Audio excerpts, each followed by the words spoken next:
আমি শ্বেতা, সবাইকে নমস্কার জানাচ্ছি। আশা করি সবাই খুব ভালো আছো।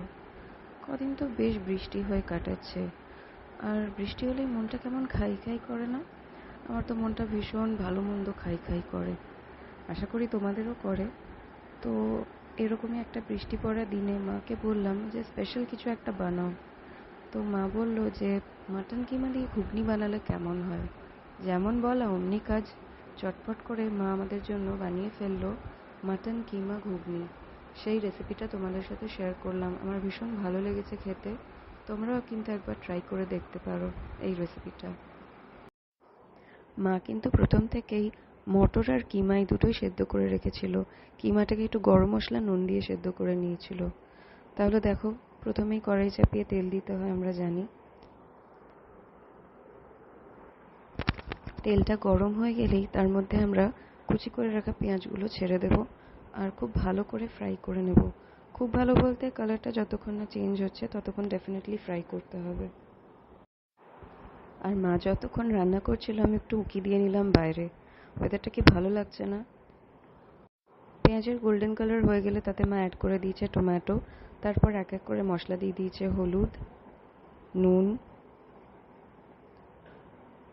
খুব ভালো করে নাড়াচাড়া করে নিচ্ছে। এরপর দিচ্ছে 2 চামচ রসুন আর আদার পেস্ট। আবার খুব ভালো করে ফ্রাই করছে। খুব ভালো করে ফ্রাই না করলে কাঁচা গন্ধটা যেতে চায় না। এরপর মা অ্যাড করে নিচ্ছে ধনে জিরে গুঁড়ো, তার সঙ্গে লাল লঙ্কার গুঁড়ো, তার সাথে কাশ্মীরি রেড চিলি পাউডার, এটা টোটালি অপশনাল। গরম মশলা, শাহি গরম মশলা ইউজ করলে বেটার এফেক্ট পাবে। তারপর আবার স্টার স্টার স্টার ফ্রাই।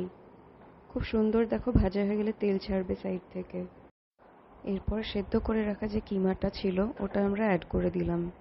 খুব সুন্দর, ওটা স্টকটাও ফেলো না, ওটা বেশি টেস্টি করে তোলে। আর পাশের প্যানে মা তেল গরম করে আলু ভেজে নিচ্ছে। এটাও টোটালি অপশনাল, তুমি চাইলে এমনি আলুটাও দিতে পারো, আর চাইলে একটু ফ্রাইও করে দিতে পারো। দেখো কি সুন্দর কালার এসছে। আর বাইরের ওয়েদারটা তো দারুণ, জাস্ট অসম। এরকম ওয়েদারে এরকম খাবার না হলে চলে বলো তো? এরকম বৃষ্টির ওয়েদারে তোমাদের কোন খাবারটা খেতে সবচেয়ে ভালো লাগে জানিও কিন্তু আমাকে। ভাজা আলুগুলো অ্যাড করে এবার মিক্স করা হচ্ছে। সবটা মিক্স হয়ে গেলে ঢাকা দিয়ে দিচ্ছে মা। তারপর একটুখানি বাদে ঢাকাটা খুলে দেখো রেজাল্ট। সবকিছু তো বেশ সুন্দর মিশে গেছে।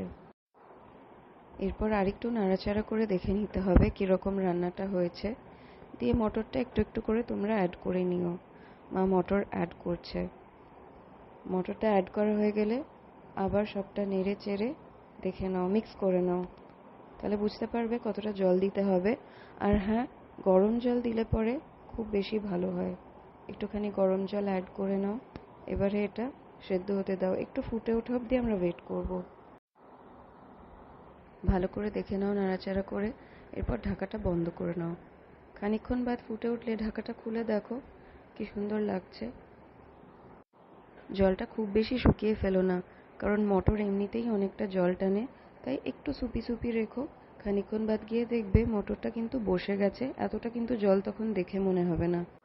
চেরা কাঁচা লঙ্কা দিয়ে একটুখানি ঢেকে রেখে দাও, দেখবে খোলার পর কি সুন্দর একটা গন্ধ বেরোচ্ছে। মাটন কিমা ঘুগনি রেডি। রেসিপিটা তোমাদের কেমন লেগেছে কমেন্টে জানিও।